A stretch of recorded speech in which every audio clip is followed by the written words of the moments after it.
aí, nobres espectadores do canal Central HQs, bem-vindos a mais um vídeo resenha aqui do canal. Eu me chamo Fernando e hoje nós vamos falar da publicação nacional Ogiva, lançamento da editora Pipoca e Nanquim, a primeira incursão de Bruno Zago, que é editor do Pipoca, como roteirista. A arte fica por conta do Guilherme Petreca. Eu gosto do estilo artístico dele, inclusive já resenhei algumas publicações em que ele desenhou. É um material que tem um acabamento gráfico de excelência, tá muito bonita esta edição aqui do Pipoca. Tem verniz aplicado aqui na capa, material maior do que o formato americano, capa dura, papel é o couché de boa gramatura.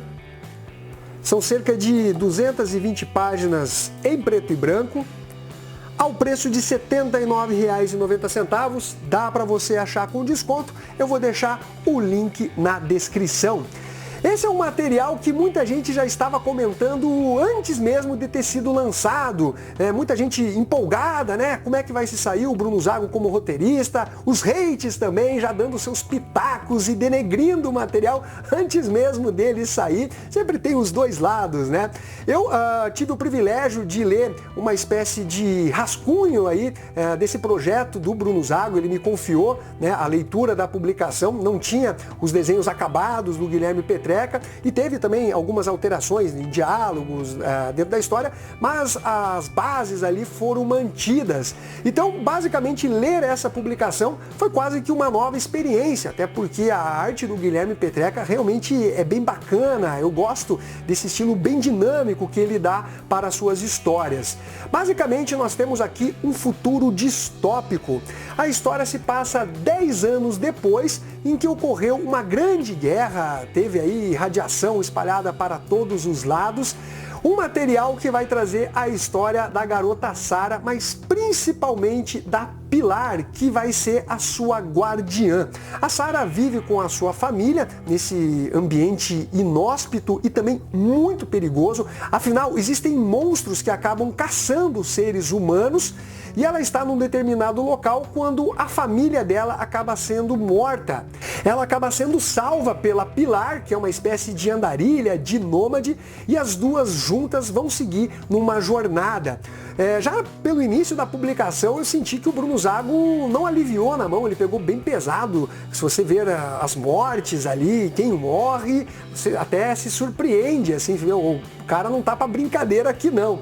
E a história, ela traz uma coisa meio Mad Max, com Procurando Nemo, conforme está até descrito aqui ao final da edição. Eu diria até com algumas pitadas de Akira e de H.P. Lovecraft, né? Tem um monstrengão que vai aparecer aqui cheio dos tentáculos, que lembra bastante o monstro de Cthulhu. Galera, a história, ela é realmente bem desenvolvida, bem contada.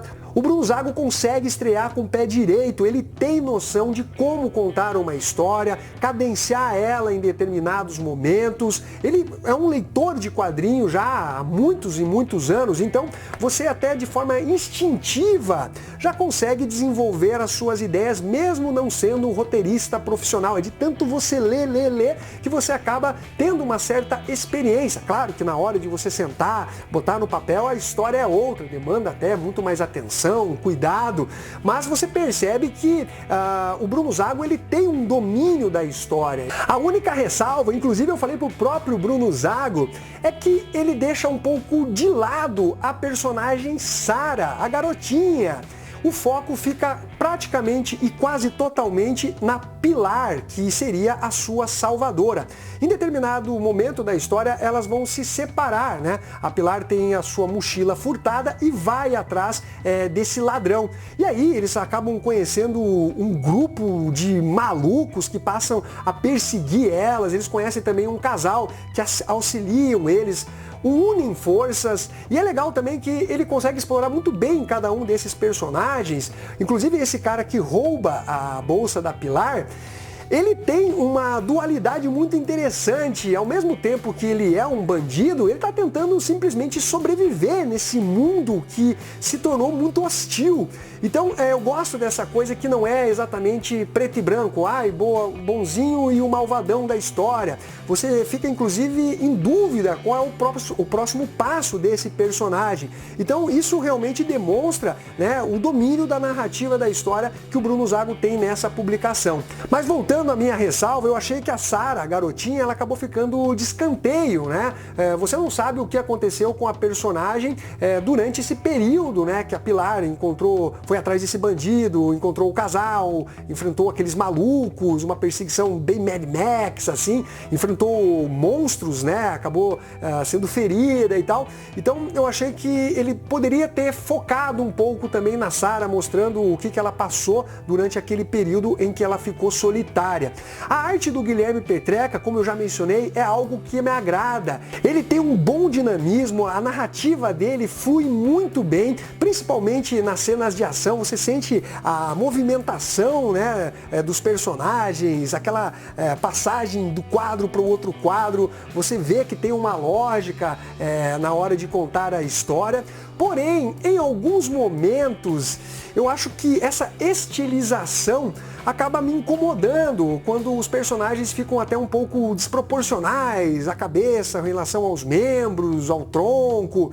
Eu sei que é o estilo do Guilherme Petreca e eu acho que funciona bem nas partes de ação, mas em alguns momentos em que os personagens estão mais estáticos ou quando eles estão caminhando ou conversando, eu sinto uma certa estranheza nessa desproporcionalidade. Mas de forma geral, e exatamente por ser um HQ que tem essa pegada de terror com bastante ação, um clima todo distópico, exigindo bastante dinamismo da arte, você acaba relevando esse aspecto, pelo menos foi o meu caso. E que nota que eu dou então, galera, para Ogiva? Eu dou uma nota entre 8 e 8,5. Realmente é um trabalho bacana, eu diria até acima da média, consegue entregar um bom entretenimento, uma história de aventura, de uma jornada de uma personagem que é bem interessante. Então eu diria que o Bruno Zago realmente começou com o pé direito, mas segundo ele, não deve escrever a próxima história tão breve assim, porque ele falou que dá muito trabalho. E aliás,